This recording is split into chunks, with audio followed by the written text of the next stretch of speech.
Assalamualaikum warahmatullahi wabarakatuh. Perkenalkan, nama saya Cahya, NIM J1B02410005 dari kelas TP1.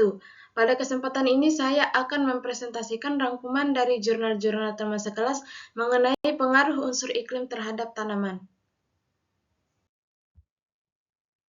Sebelum masuk ke materi, berikut adalah alur presentasi. Saya akan membahas 6 topik, mulai dari pendahuluan tentang unsur iklim, kemudian pengaruh curah hujan, suhu udara, radiasi matahari, dan kelembapan, lalu strategi adaptasi pertanian, dan terakhir kesimpulan.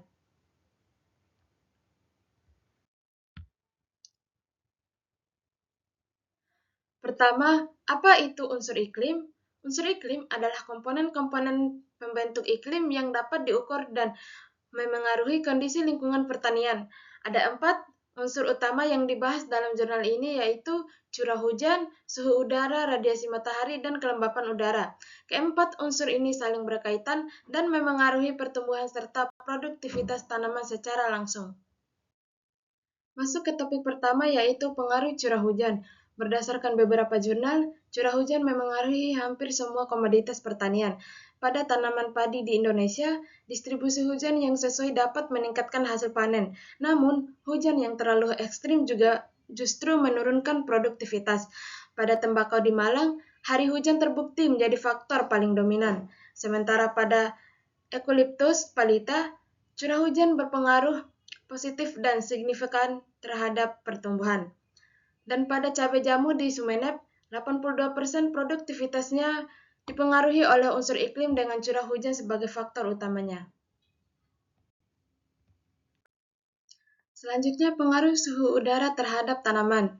Dari semua unsur iklim, suhu adalah yang paling konsisten berpengaruh nyata di berbagai tanaman. Pada jagung di Malang, suhu berpengaruh nyata terhadap produktivitas.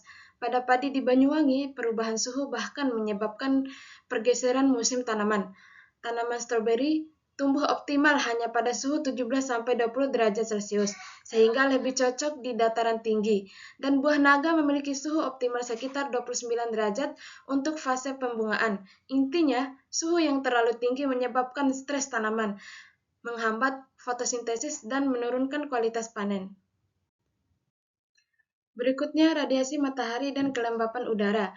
Untuk radiasi, pada tanaman selada, cahaya yang cukup meningkatkan jumlah dan luas daun. Pada cabai rawit, radiasi matahari adalah faktor paling dominan terhadap produksi.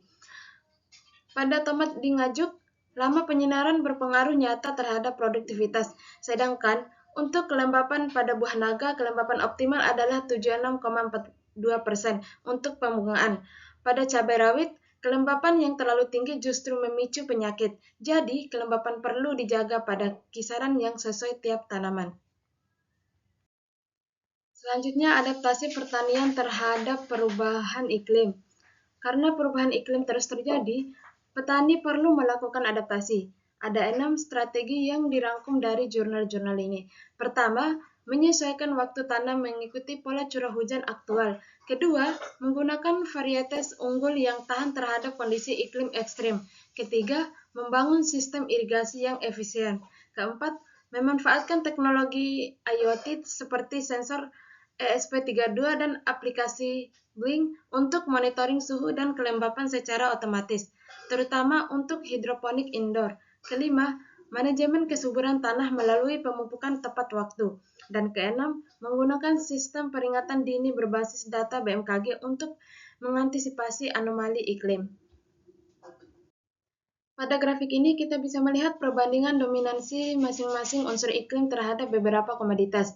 Terlihat bahwa suhu udara dominan pada jagung dan stroberi, curah hujan dominan pada tembakau, dan radiasi matahari dominan pada cabai. Ini membuktikan bahwa tidak ada satu unsur iklim yang berlaku sama untuk semua tanaman. Setiap komoditas punya karakteristik yang berbeda. Selanjutnya, kesimpulan. Dari seluruh jurnal yang telah dirangkum, ada 4 kesimpulan utama. Yang pertama, suhu udara adalah unsur iklim yang paling konsisten berpengaruh nyata terhadap berbagai tanaman. Kedua, curah hujan dominan pada tanaman tertentu seperti tembakau dan cabai jamu. Namun, tidak selalu signifikan untuk semua komoditas. Ketiga, radiasi matahari menjadi faktor utama untuk cabai rawit, tomat, dan selada. Dan terakhir, perubahan iklim memerlukan strategi adaptasi yang tepat agar produktivitas pertanian tetap terjaga. Demikian presentasi yang dapat saya sampaikan mengenai pengaruh unsur iklim terhadap tanaman. Lebih dan kurangnya saya mohon maaf. Wassalamualaikum warahmatullahi wabarakatuh.